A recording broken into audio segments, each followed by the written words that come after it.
बहुत से लोगों को तो लगता है कि शायद आप खुद ही इस्टेब्लिशमेंट हैं। असल में मेरे ऊपर इल्ज़ाम इसलिए आता है कि मैं तकरीबन सिविल सर्विस करता हूँ और सिविल ब्यूरोक्रेसी और मिलिट्री ब्यूरोक्रेसी सारी बात है, जिसे कहते हैं हैंड एंड ग्लव वाली बात हो। आप चाहते हैं कि आपका एंकर भी, आपका एनालिस्ट भी डरी हुई सहमी हुई गुफ्तगू कम से कम करे, बल्कि मैंने एक हलफ उठाया था कि मैं अपनी नौकरी के दौरान अपनी पेरेंट मुल्क से कोई भी किसी किस्म की कोई हिदायत नहीं दूंगा।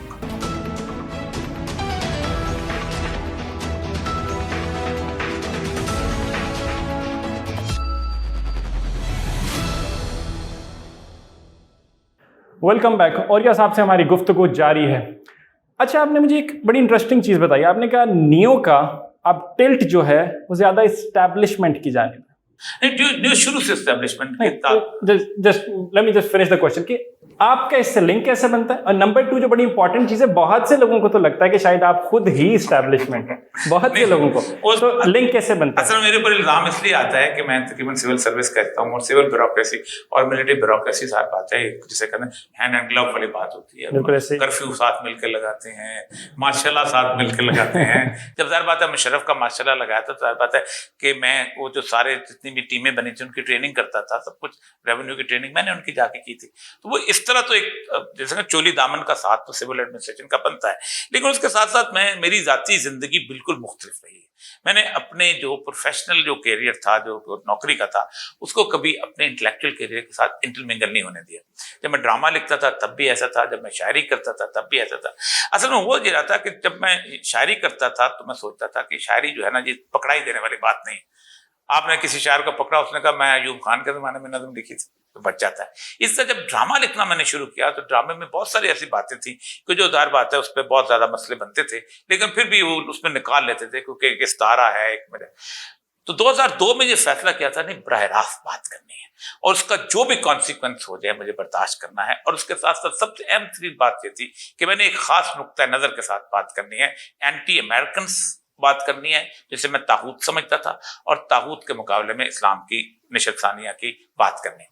तो उसलिए मेरे ऊपर बार बार, ये सिर्फ इसकी बात नहीं है, आप खुद सोचें कि कॉलम लिखते हुए भी बार बार ऐसी सूरत हाल हुई है। मैं जब ईरान गया था तो ईरान वाले मुझे जानते थे, जाहिर बात है, और मुख्तलिफ दफ़ा पे मुझे बुलाया भी करते थे, तो ईरान पोस्टिंग हो गई मेरी।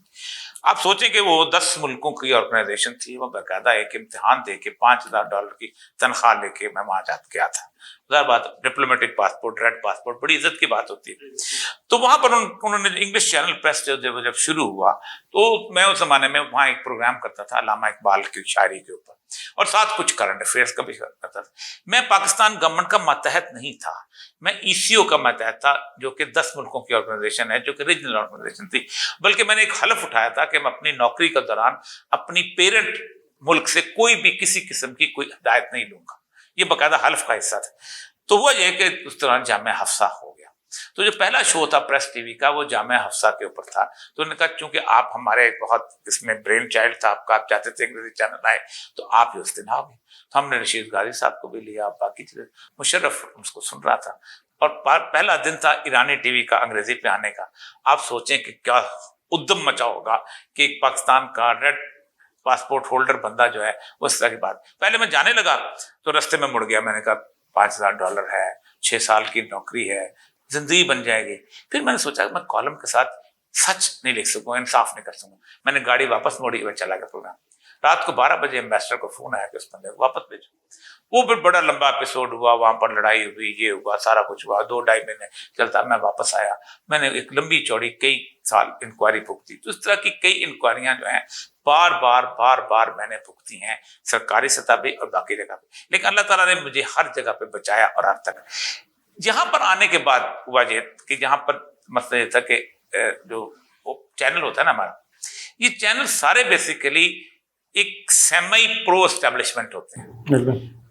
ये एस्टेब्लिशमेंट से शौक से या मजबूरी में नहीं, उनके मुकाबले ना बेसिकली जो है ना, ये जो टीवी चैनल है ना, ये बुनियादी तौर पर किसी और कारोबार की इंश्योरेंस पॉलिसी है। उसकी किताब है मैन्युफैक्चरिंग कॉन्सेंट, उसकी अपना नाम चॉम्स्की की, उसने बकायदा लिस्ट दी है, जनरल कंपनी का ये चैनल है, फलानी कंपनी का ये चैनल है, फलानी कंपनी का, तो ये उनको तहफ़्फ़ुज़ फराहम करती हैं उनके पूरे बिजनेस को, उनके पूरे कारोबार को।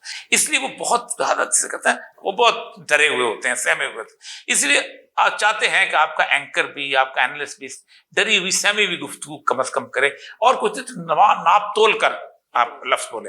फॉर एग्जाम्पल, आप हुकूमत के खिलाफ तो बोल सकते हो, लेकिन अगर 4 इश्तिहार किसी कंपनी के आते हैं तो आप नहीं बोल सकते। मतलब जो सबसे बड़ा क्राइसिस पैदा हुआ था वो मैंने एक इश्तिहार के बारे में गुफ्तगू की थी जो कि एक मोबाइल फोन के बारे में था।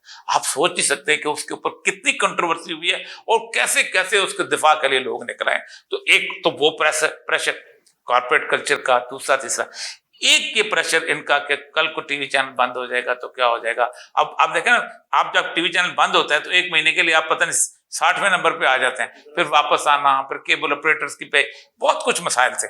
लेकिन उसके बावजूद मैं आई एम ग्रेटफुल कि वो मेरा साथ देते रहे, पूरे 6 साल साथ देना। मेरी नौकरी जिंदगी में 2 साल से ज्यादा कहीं नहीं, न्यू में मैंने 6 साल बात किया। लेकिन जब उन पे पूरे का पूरा उन्होंने सोच लिया, फैसला कर लिया कि हमने उस तरफ जाना है जिस तरफ इस वक्त गवर्नमेंट है, इसीलिए उन्होंने तलत हुसैन को उठा के वापस वाइस चेयरमैन भी बना दिया। इसी तरह उसके आप देखें, उसमें सबसे बड़ी बात जो हुई कि उस्मान जो है वो मेरे साथ ही चले, हालांकि वो डायरेक्टर न्यूज था, उसका कोई ऐसा काम नहीं था, लेकिन बुनियादी तौर पर वो पूरे के पूरे खबरनामे को भी अपने हिसाब से ट्रीट करना चाहते थे। तो उस्मान एक प्रोफेशनल आदमी है वो। मतलब मैं तलत साहब मेरे दोस्त हैं बहुत, वो तलत साहब वाली उनकी वो जाती तसब है ना उन तलत साहब वाले। तलत साहब को मैं उस वक्त से जानता हूं कि जब वो पाकिस्तान टेलीविजन चैनल में एक और रॉया बछिंडा डायरेक्टर न्यूज आके लगे थे, क्योंकि पाकिस्तान टेलीविजन चैनल में लोग प्रमोशन में आके जाते हैं, आप बराह रास्त ऊपर से लगे। और मैं चूंकि टेलीविजन ड्रामा लिखता था, मुझे कुछ लोग कहते थे कि सर ये क्या तरीका है, हम सारी जिंदगी आस लगाए बैठते हैं कल डायरेक्टर न्यूज लग के रिटायर होंगे और ये क्या हो गया। लेकिन बहरहाल उनकी अपने एथिक्स हैं, उन्होंने अपने साथ, मैंने मुनासिब नहीं समझा कि मैं किसी तौर पर भी किसी भी तरीके से उस 6 साल रफाकत के ऊपर किसी किस्म की। उस्मान साहब ने आपके साथ ही वहां से रिजाइन किया? जी, उसी 1-2 घंटे के वक्फे में उन्होंने रिजाइन कर दिया था। और आप खुद सोचें कि वो समझते थे कि हालांकि उन्होंने पहले तो मेरा प्रोग्राम छोड़ दिया, जब प्रोग्राम कोई और करने लगे। पहले वो उसको 3-4 फीलर वो हमारे होते थे लालपुर भट्टी, तो उनके खिलाफ एक दफा टीवी चैनल हो गया। तो टीवी चैनल पाकिस्तान टेलीविजन तो खुद अकेले लाइव शो किया करते थे, तो फिर 8, 10, 15, 16 लोगों को बुलाया करते थे वो। तो कहते हैं मुझे एक की बजाय 15 भांड बुलाने पड़ते हैं, तो मुझे एक कमी को पूरी करने के लिए 4-5 एनालिस्ट बुलाया करते थे, 15 को बुलाना पड़ता है जाके। मूविंग ऑन, अगली बात करते हैं जाके। ये डिबेट तो चलती रहेगी और आगे भी हम इसको कंटिन्यू करते रहेंगे। मुझे यहाँ से घुमा के अगर आपको मैंने थोड़ा आपको टॉपिक जो है करंट अफेयर्स की तरफ अगर मैं लेके आऊँ, हमारी डिस्कशन तो हो गई, क्या देख रहे हैं इमरान खान साहब को लिए, क्या नज़र आ रहा है आपको? गैर मशरूत माफ़ी, बहुत से लोगों ने कहा मांग लेनी चाहिए थी, बहुत से ने कहा नहीं मांगनी चाहिए थी, फिर बहुत से ने कहा ये जो डिफेमेशन चार्जेस हैं या केस जो है ये शायद बेबुनियाद। देखिए, इमरान खान का मसला ये है कि इमरान खान की माफ़ी जो बिल्कुल ऐसे ही है। पहली बात तो ये है कि अगर आप मान लेते हैं तो आप सरेंडर कर देते हैं कि आपने कंटेम्प्ट किया है और उसके पुत्र बादशाह है, बादशाह सजा दे। मैं तो बुनियादी तौर पे गुज़श्ता तकरीबन 15 साल से तौहीन अदालत के कानून के खिलाफ लिखता चला रहा हूँ। ये तौहीन अदालत का कानून सबसे पहले फ़राइन मिस्र ने ईजाद किया था। फिरौनों ने अपने कुछ काजी और जज मुकर्रर किए थे जो फैसले करते थे, हर बात बनी इसराइल और सब्जेक्ट के बारे में करते थे, तो लोग शोर मचता था, गालियां देते थे, बेइज्जत करते थे। तो उन्होंने कहा कि ये हमारे साथ क्या हुआ है, तो फिरौन ने कहा ये हमारे नुमाइंदा हैं, इनकी अगर कोई बेइज्जती करेगा तो उसकी गर्दन काट दी जाएगी।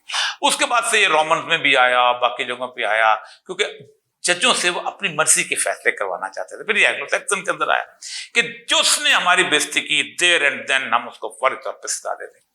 इसमें 2 तरह के कानून है, एक तो हायर जुडिशरी का कानून है और एक लोअर जुडिशरी के बारे में। हायर जुडिशरी का ये है कि वो आप जज की तौहीन जो है किसी भी वक्त किसी भी जगह पे आप कर सकते हैं, तो आप उसकी सजा फौरन हो जाएगी। In the court, before the court.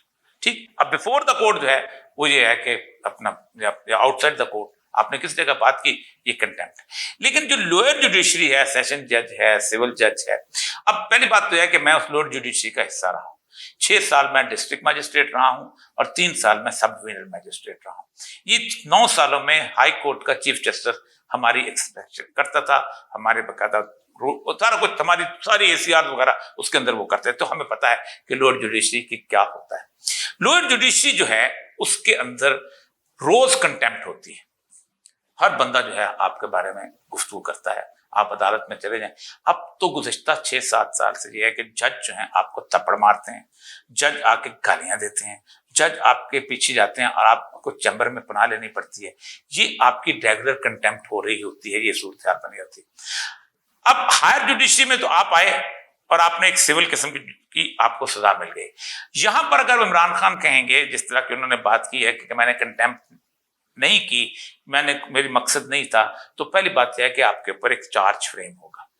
Charge frame होने सबसे पहली चीज साबित करनी पड़ती है क्रिमिनल कंटेम्प्ट क्या, मोटिव क्या था। आपका मोटिव बनाना पड़ेगा, साबित करना पड़ेगा कि वो वाकई तौहीन करना चाहता था। पहली बात तो ये होगी, क्योंकि बात है अब ये डिफेमेशन में केस कन्वर्ट हो जाएगा। जब वो साबित करने के लिए सबसे पहले आपको बताना पड़ेगा कि उसके मोटिव में नजर है। इसके ऊपर असल में पाकिस्तान की इस अदलिया को 2 उन्होंने बंदे रखे थे जो साबिक अटॉर्नी जनरल थे, इनको एमएस क्यूरी रखा था। एमएस क्यूरी कहते हैं फ्रेंड्स ऑफ द कोर्ट। एक थे मुनीर अहमद मलक और दूसरे थे अपना हामिद अली खान जो थे, वो दोनों रहे हुए हैं अपना क्या नाम है अटॉर्नी जनरल। उनका देखें बात सुने, मसला सारा ये है कि जो अल्फाज इन्होंने इस्तेमाल किए हैं इमरान खान साहब वो एग्जैक्टली वाकई बनते हैं, अपॉलॉजी के बनते हैं। और यही जो है उन्होंने बताए थे अपना, जब बेनजीर ने बात की थी तो उन्होंने कहा था कि सर्कमस्टांसेस ऐसे हैं, क्योंकि लॉ कहता है एक है आपका मोटिव कत्ल करने का, दूसरा है सडन एंड ग्रेव प्रोवोकेशन। दोनों में फर्क है। आप अपनी बीवी को किसी ऐसी गलत हालत में किसी बंदे के साथ देखते हैं, आप कत्ल कर देते हैं, आप पे कत्ल नहीं लगेगा, मुकदमा लगेगा, आप पे सडन एंड ग्रेव प्रोवोकेशन का लगेगा। आपके घर में एक चोर दाखिल हो जाता है, आप फायर कर देते हैं, आप पे कत्ल का मुकदमा। तो in case of Imran Khan यही इसमें आखिरी अब मैं बात करूं सडन ग्रेव जो कंटेम्प्ट लॉ है वो ये कहता है attempt to influence a witness, propose witness either by intimidation और proper inducement not to give evidence. एक तो ये है ऑफर्स एन इम्प्रॉपर इंड्यूसमेंट और अटेम्प्ट टू इंटिमिडेट जज on order to secure a favourable. अब मसला ये है कि ये बहस चलेगी, कई दिन चलेगी, पब्लिक में आएगी, फैसला करना जज के लिए भी मुश्किल हो जाएगा। और अगर वो करेंगे तो अवाम का रिएक्शन भी आएगा। अवाम का रिएक्शन तो आएगा, तो बड़ी ट्रिकी सी सिचुएशन है। लेकिन इस सारी डिबेट के अंदर आज भी देखें एक वर्ड मिसिंग रह गया, दैट इज कस्टोडियल टॉर्चर। मैं बार बार रिपीटेडली एक ही चीज़, बहुत से लोगों का ये भी कहना है इसके अंदर कि custodial torture is the issue जिसको हाईलाइट किया जाए। डिफेमेशन क्यों खास आप कर रहे हैं? तो 1 मिनट से लूंगा। मैं डिमांड देता रहा हूं पूरी जिंदगी। जिस वक्त एक आपके सामने मुल्ज़म आके कहता है कि मुझे पुलिस ने रात को टॉर्चर किया है, तो रिमांड देने वाले की पहली जिम्मेदारी है कि उसका मेडिकल एग्जामिनेशन अपने सामने कराए, फिर रिमांड दे। इसमें जज साहब ने ये काम नहीं किया। आप होते तो दोबारा रिमांड देते? मैं देता। Sounds about right. बहुत शुक्रिया. This has been a wonderful discussion. Much more to come आगे वाली एपिसोड्स के अंदर. Until then, next time, stay tuned. Allah Hafiz.